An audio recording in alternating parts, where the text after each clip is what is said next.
भेरली माडाची लागवड कशी करायची, कधी करायची, कशा पद्धतीने करायची, याच्या संदर्भात लागवडीचे आणि त्याला वाढवण्याची जी काही तंत्र असतील किंवा त्याची काय पद्धत असेल, त्याच्या संदर्भातली डिटेल माहिती कुणाला हवी असेल, या विषयात कुणाला जास्त इन्फॉर्मेशन घेऊन काही काम करायचंय, तर नक्की इथं अंजनवेलमध्ये त्यांचं सगळ्यांचं स्वागत आहे.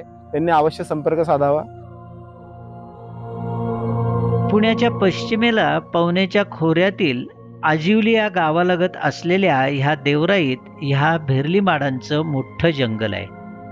ही सारी देवराई या माडांनी भरलेली आहे. असे काही वृक्ष आता फक्त देवरायांमधूनच शिल्लक आहेत. त्यातलीच ही एक पवन मावळातली आजिवली गावाजवळची देवराई, जिच्या नावाने आणि श्रद्धेतून या राईचं जतन केलं गेलंय. त्या वाघजाईची मूर्ती इथेच एका कड्यात एका गुहेत आहे. निसर्गातली अशी ठिकाणं आपल्या पूर्वजांनी